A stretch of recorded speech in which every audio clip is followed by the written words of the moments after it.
我们联手，你如来是来打秋风吗？老如来，捏掉刺辽还不轻松？不如一并做了。 Halo semuanya, selamat datang kembali.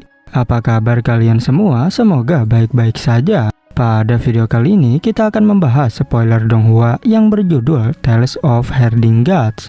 Baiklah, daripada kalian semua penasaran, mari kita mulai saja pembahasan spoiler untuk episode kali ini. Tanpa berbasa-basi lagi, langsung saja kita mulai videonya. Cerita ini berlanjut. Kita diperlihatkan penjaga kanan sekte iblis surgawi sempat memaki ke langit, lalu seorang bodhisatwa membalas mengejeknya. Di Gunung Meru, Rulai Tua berkata agar mereka tidak usah meladeni pertengkaran dan fokus mengendalikan perang dulu. Para biksu terus bergerak dan bayangan Gunung Meru melayang mendekati medan perang. Sementara itu, guru kekaisaran Yangkang masih bertarung melawan guru miskin dan yang lain, berusaha menahan para praktisi kuat sampai bayangan Gunung Meru tiba. Rulai Tua lalu meminta bantuan. Mendengar itu, guru kekaisaran Yangkang menghentikan serangannya dan berkata dengan tenang, "Rulai, silakan bicara." "Bagus, semoga kalian semua bisa menahan diri," kata Rulai Tua dengan serius. Guru kemiskinan dan yang lain sudah siap bergerak, tapi sempat ragu. Sementara itu, Tian Jin Kun terus batuk darah karena jantung dan paru-parunya terluka oleh ki pedang guru kekaisaran Yangkang. Dengan nada tajam, dia bertanya apakah Rulai Tua mau bekerja sama untuk menyingkirkan kejahatan ini, tapi Rulai Tua hanya menggeleng. Melihat itu, Li Sanren mencibir. Apa jangan-jangan biara petir agung juga sudah jadi kaki tangan kekaisaran Yangkang, seperti sekte iblis surgawi? Rulai Tua tetap menggeleng lagi. Guru kemiskinan berkata cuek, "Sahabat Dao Tua, jangan bikin kami penasaran, langsung saja ke intinya." Rulai Tua terkekeh. Ia bilang datang untuk menciptakan karma baik dan menghentikan pertengkaran. Karena kalau terus bertempur, banyak kultivator akan mati dan banyak warisan akan hilang. Ia mengajak semua orang mengubah permusuhan jadi persahabatan dan menutup karma masing-masing. Guru kekaisaran Yangkang menatap tajam, tapi tetap diam. Rulai Tua lalu tersenyum dan berkata, guru kekaisaran itu pernah datang ke biara petir agung miliknya. Mereka sempat membahas ajaran dan menjalin karma baik. Rulai Tua pun bertanya, apakah guru kekaisaran mau membalas karma baik itu pada biksu tua ini? Guru kekaisaran Yangkang mengakui Rulai pernah membantunya di biara petir agung, jadi ia mau membalas budi. Tapi ia khawatir kalau harimau dilepas, para dalang pemberontak akan bikin kekacauan lagi dan korban bertambah. Rulai menawarkan, mereka dibawa masuk biara petir besar dan berhenti ikut urusan dunia fana. Ketua kekaisaran Yangkang tetap diam. Rulai lalu mengajak guru kemiskinan dan yang lain menurunkan senjata dan mengikuti ajaran Buddha. Tian Jin Kun mencibir. Ia bilang dengan kekuatan mereka dan biara petir agung, kejahatan ini harusnya bisa langsung dilenyapkan. Ia juga memperingatkan, kalau guru kekaisaran Yangkang bisa menyingkirkan mereka, maka ajaran Buddha juga bisa ikut dilenyapkan. Jadi ia mendesak Rulai memakai metode menaklukkan iblisnya dan menyerang sekarang. Rulai Tua tersenyum dan menjawab, ajaran Buddha tidak akan hilang selama masih ada yang percaya. Ia mengajak siapapun yang mau melepas dendam untuk ikut dengannya. Kalau tidak, maka memang tidak ditakdirkan.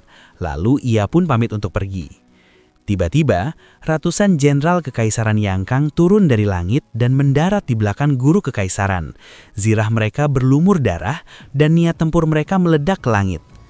Adipati Wei berteriak, merasa Rulai Tua juga mau cari untung, lalu mengajak guru kekaisaran memberi pelajaran pada biksu tua itu dan para botak lainnya. Tapi guru kekaisaran Yangkang mengangkat tangan dan menghentikannya. Katanya tidak baik membiarkan dua pihak terus menderita. Lagi pula bagus Rulai Tua muncul jadi penengah. Adipati Wei tetap tidak setuju. Menurutnya mereka memanfaatkan kesempatan ini untuk menarik para dalang pemberontak masuk biara petir agung dan memperkuat diri. Kalau dibiarkan pergi, sama saja melepas harimau balik ke gunung, dan masalah akan terus berulang. Jadi ia menyuruh guru kekaisaran berpikir matang. Guru kekaisaran Yangkang hanya tersenyum, karena Rulai Tua sudah berjanji, setelah mereka memeluk ajaran Buddha, mereka tidak akan ikut campur urusan dunia fana lagi. Adipati Wei menatap tidak percaya, katanya tidak pantas mempercayai orang botak untuk urusan penting. Guru kekaisaran Yangkang menahan Adipati Wei dan berkata, Rulai tua datang untuk meredakan dendam, apalagi ia sendiri sedang terluka. Di Gunung Meru, para bodhisatwa dan arhat saling menoleh. Rulai tua menyebut nama Buddha lalu menekan guru kemiskinan dan yang lain agar ikut berdamai. Mereka akhirnya mengangguk, karena kalau menolak, Rulai tua pergi dan mereka bisa dibantai. Kalau setuju, masuk biara petir agung, maka guru kekaisaran Yangkang tak akan mengejar lagi. Rulai tua tersenyum, memuji para senior yang mau melepas dendam dan memeluk ajaran Buddha. Tapi guru kekaisaran Yangkang menegaskan bahwa pria bertopeng perunggu itu harus tetap tinggal tanpa bisa ditawar. Rulai tua menghela nafas, berkata orang itu tak berjodoh dengan ajaran Buddha, lalu menyuruh guru kemiskinan dan yang lain naik ke Gunung Meru. Mereka sempat ragu, lalu bergerak sambil minta maaf, dan Rulai tua menjawab ia sudah mengerti. Pria bertopeng perunggu itu tertawa dan menantang guru kekaisaran. "Bagaimana kau akan menghadapiku?" Guru kekaisaran Yangkang menjawab datar. Ia akan membawa pria itu turun ke ibu kota untuk menghadap kaisar. Pria itu malah tersenyum aneh dan berkata, ingin melihat apakah pedang guru kekaisaran cukup cepat. Tiba-tiba, ia mengangkat tangan lalu menghantam topengnya sendiri sampai hancur. Bahkan wajah di baliknya ikut rusak. Sambil mengancam jika keluarga Ling akan hancur cepat atau lambat. Kepalanya pecah dan ia mati seketika, tapi tubuhnya tetap berdiri tegak seperti batang besi. Adipati Wei dan yang lain kaget lalu hendak maju, sementara guru kekaisaran Yangkang tetap diam dan tidak mencegahnya bunuh diri.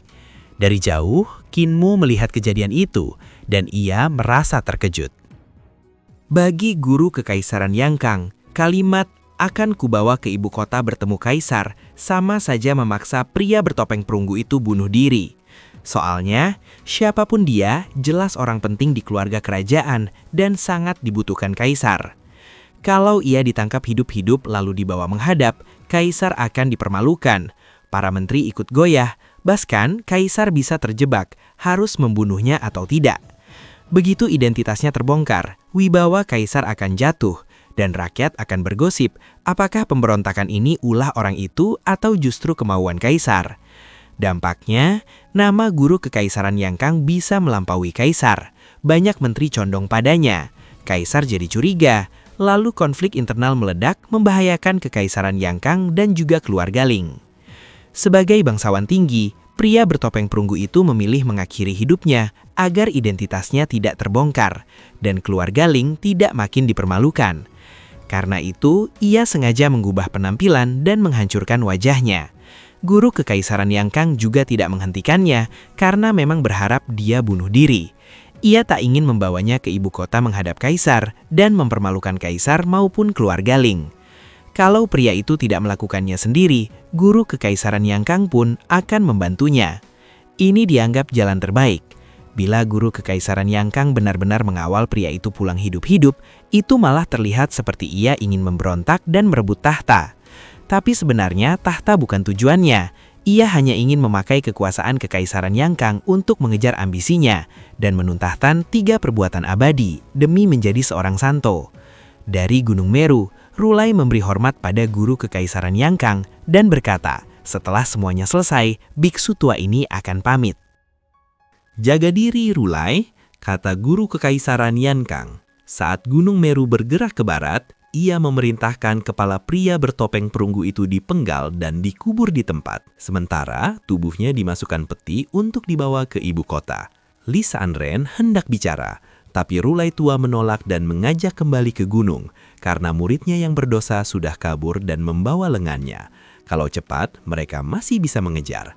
Para biksu terkejut ketika Gunung Meru melewati Qin Mu, terdengar ejekan dari bawah, dan para bodhisatwa serta arhat ikut memaki. Rulai tua menghentikan Gunung Meru, menunduk dan menyatukan telapak tangan sambil menyapa, "Kakak senior." Semua terkejut, tapi Qin Mu juga membalas salam yang sama. Rulai tua sempat kaget, lalu membawa rombongan pergi. Penjaga kanan Sui Bie kesal, menegur Qin Mu karena membalas salam keledai botak itu, dan bilang sekarang identitas Qin Mu sudah masuk radar orang tua itu. Qin Mu hanya tersenyum, Sebagai pemimpin sekte suci, ia harus membalas salam yang setara dan tak bisa terus menyembunyikan identitasnya atau mempermalukan sektenya. Dan pada akhirnya, spoiler untuk episode kali ini pun bersambung. Oke, cukup sekian. Terima kasih untuk video kali ini dan sampai jumpa di video berikutnya. 你就没想过，你僭越皇权多年，凌家也有问题，对你有想法的很。再天下倒是想起头上还有皇帝了。你怀疑神，说